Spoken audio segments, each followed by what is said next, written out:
So, you guys, happy Friday!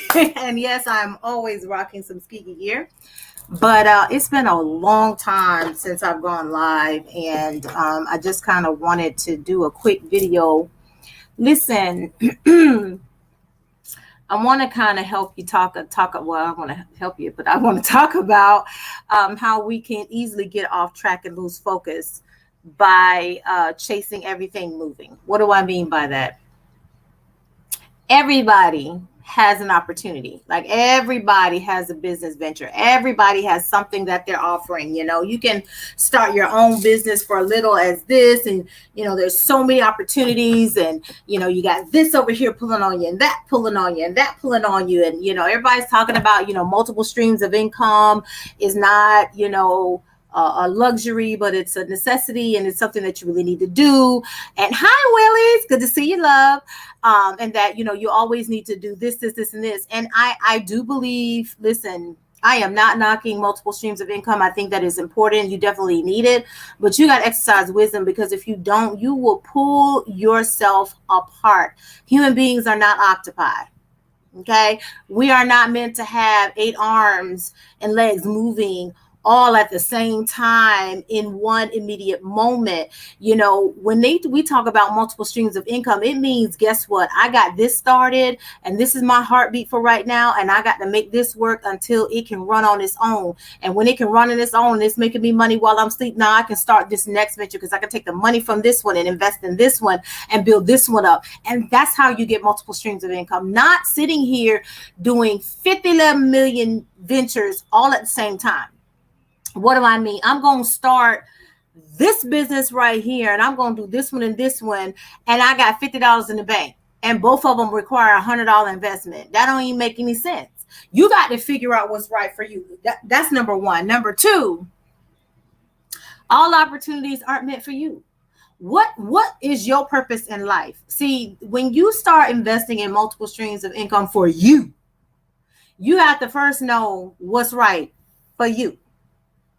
Not, oh, it's working for my homeboy over here, but he can do that in his sleep. People ask me, how do you do everything that you do, Dr. H? Because I can do half of this in my sleep. I have coworkers who are like, how in the world do you do this, and this? When do you sleep? I sleep all the time. I believe in naps. I got a whole shirt that says Nap Queen, okay? Because I got enough sense to pull back.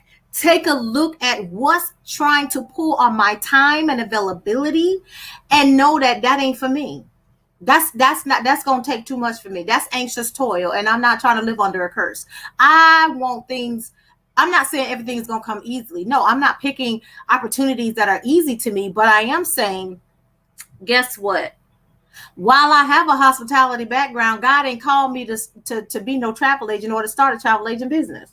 I'm not knocking it, but that's for somebody else, but it ain't for me. And so you can't get upset when I pass or someone else passes on the opportunity. And I'm saying the same thing to you. You have to know what's right for you.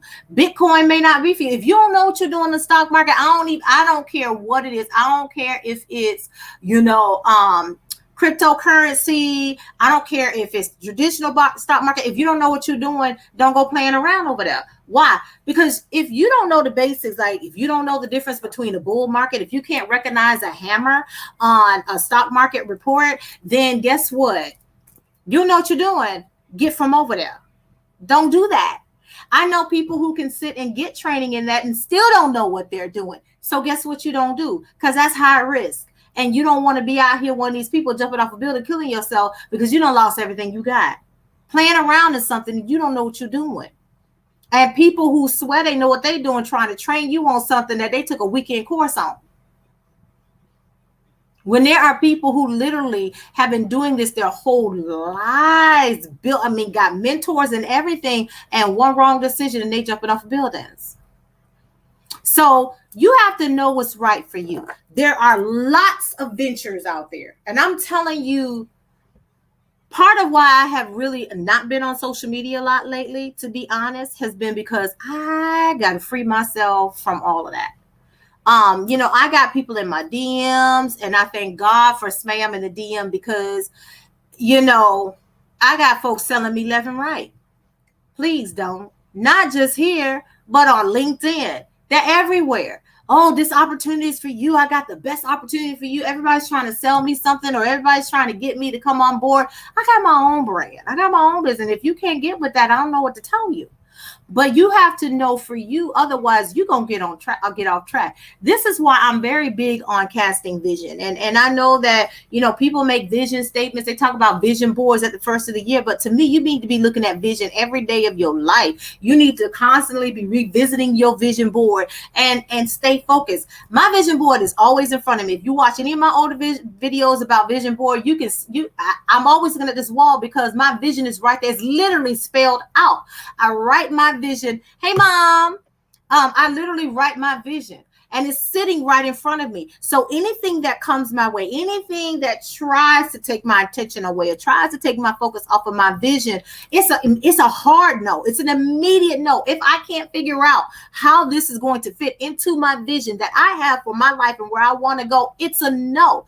If I can figure it out, it's a possibility, but it's going to go sit in a parking lot. Because I got a parking lot list. Why? Because maybe this is not the right time to add that to my vision. You have to know that all of these opportunities that's on Al Gore's internet, and I mean internet, is not for you. Who are you? If you're a business person, one of the first things you know is vision. To thine own self be true. You got to know yourself and know what's right for you. If you got a business venture that's going to require you to sell 24/7 and you really don't have that kind of time, you don't really enjoy selling, you know, you do it, but you got other obligations and responsibilities, then I'm going to say that's not a good investment for you. That's anxious toy. You finna curse yourself. Because you're going to work yourself into the ground trying to build a business where you're getting crumbs and somebody else is getting a good chunk of what you're making. If you're going to do that, start from scratch on your own. Like you can get a franchise for some of the stuff that y'all putting in work on and some of this other stuff. What do I mean by that? It's some franchise opportunities that only take $5,000 or $10,000 investment. You can get a bank loan for that. While you're over here scraping up $100 from this person, $100 from this person, $100 from this person to get a $1,500 investment to start to get into this MLM. And I'm not knocking MLMs because I've done them myself before. But by the time you scrape together $1,500, because remember, you only got $50 in the bank. By the time you scrape together $1,500 to get in at the base level, you're not even at the high level. You're at a base level in this MLM. That $1,500 investment that you were able to get, you can go to the bank and say, listen, I was able to procure $1,500 on my own to invest in a startup business. This franchise only requires a $5,000 investment.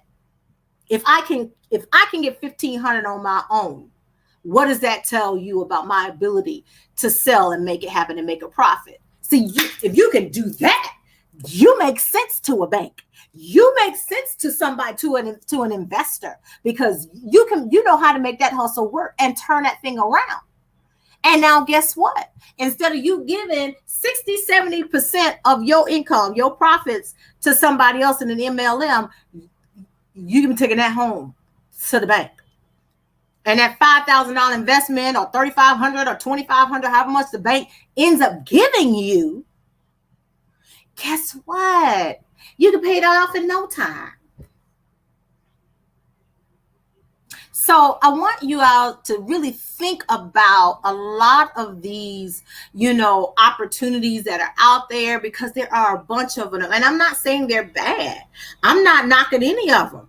But you have to know yourself, know what your goals are, and have a vision and stay focused and stay true to that vision and yourself. Yeah, I know a lot of my followers like, where Dr. H been? Dr. H been sitting back, focusing on her vision, redirecting and seeing, okay, how do I shift? Because now that things are shifting, I need to shift. I can't just stay one dogmatic and decide this is all I'm going to do. No, I got to shift. And that's what you got to be able to do. But if I got my hands and, okay, you know what? I'm going to stop doing what I'm doing here that's working, and I'm building this, and I've been building this for a while. I got some traction, but I'm going to stop this and go start a business over here where I'm going to become a travel agent over here, and I'm going to come do this over here. That doesn't make any sense. Because now I'm pulling myself away from from my baby. You don't stop nurturing your child because it's not producing immediately, or it's not producing the way you want it, or in the capacity that you want to produce that child. That's not how it works. You don't starve this child over here because you want to start a new one over here, or because you're adopting another one over there. That's not how it works. That's not how it works, especially if you're doing it on your own and you don't have no help, and you don't have money to invest to get a help that you need. So you got to use wisdom and think about, what do you think about when you're thinking about what you're thinking about? You got to be careful with what you see on the internet, because there's a lot of people vying for your attention and for your dollars and for you to help push their business. That's right. Plant the seed, water it, it will grow, and keep at it. It's consistency. You got to be consistent and nurture this child. What happens when you stop nurturing your child? First of all, social service is coming for you, because you're going to be an unfit parent. They're going to declare you unfit. The question is, are you unfit in your business as a parent to your business? You got to stop chasing everything that's moving. And it's a lot of stuff moving on the internet. It's a lot of stuff moving out here, especially now that people are desperate and they're trying to really start businesses and, jumpstart the economy, and they got to look after their family. Not knocking that. Everybody got to have something. And that's what you need. But is that right for you? Is that the right thing that you should be nurturing right now? Maybe that's something you need to put in the parking lot, on your parking lot list for later on, and revisit that as another stream of income. You might be interested in it, but that might not need your attention right now. So, really think about all of these opportunities, because I'm telling you, you can easily get flooded and inundated with it. I have. And I just delete. I just got my spam filter on. Just go to spam. Because immediately the first thing they try and do is sell me. I got a bunch of LinkedIn requests that I haven't even answered, because all I'm going to do is hit delete. LinkedIn just like, oh, you got this person. No. Delete. Why? Because you're not even trying to build a relationship. You're immediately trying to sell me. Your initial response is, I got a group, I got a plan, I got this that can help you. You're immediately trying to sell me. You don't want to build a relationship with me. I don't have time for that. That's not what I do. It's not what I do. And that's not what I teach my clients to do. True business people understand that it's about building a relationship. Period, point blank. It's not about the sale. The sale will come. But what are you doing to build that relationship? See, that's part of nurturing the baby. What are you doing to nurture the relationship, to build trust among your customers or partners? Because if you're not ready to do that, I don't care how many business ventures you invest, 1,500 here, 500 here, 50, 75. Oh, low entry fee, $25, low entry fee, $50, low entry fee, $75. You don't need 1,500. Oh, okay. It's a sales pitch. And at the end of the day, they're all pulling you. You're not an octopus. You're one person. Nurture what you've been nurturing. Pour into that. Plant a seed, you got to keep watering it and nurturing it, and you're going to get a harvest. But don't be out here pulling yourself in a million different directions unnecessarily. Use your head. And if necessary, peel back from social media. I do. I've been peeling back for weeks, because I need to maintain my peace, but I also need to stay focused. My vision is right here. It's spelled out. And I'm sitting here reflecting. I'm even reflecting on vision that I wrote a couple years ago, because something came back to remind me. And it's like, okay, it was in the parking lot. And I was like, yeah, but this might be the time because it fits in now with this and what I've been nurturing for a long time. And now is the time to pull that in, because now it's making 6, because everything is merging together perfectly. And when it gets real tight, I'm going to lock it in. And we ain't going nowhere. We're going to ride this thing out. But what happens if while I'm going here, one of my fingers decides we're going to go over here and we ain't going to lock? Look what happens. And you miss opportunity because you're not nurturing the right thing. You're all over the place. You know, just because something interests you doesn't mean that's what you're supposed to lock in on. Put that thing in a parking lot and come back and revisit it another time. Okay? So just a little something, y'all. Don't chase everything moving, because everything moving does not deserve your focus or attention. So have a fantastic weekend. It's the summertime. It's hot. It's fish grease outside. So please make sure that you are staying hydrated. I love you guys, and I'll see you next time. Bye.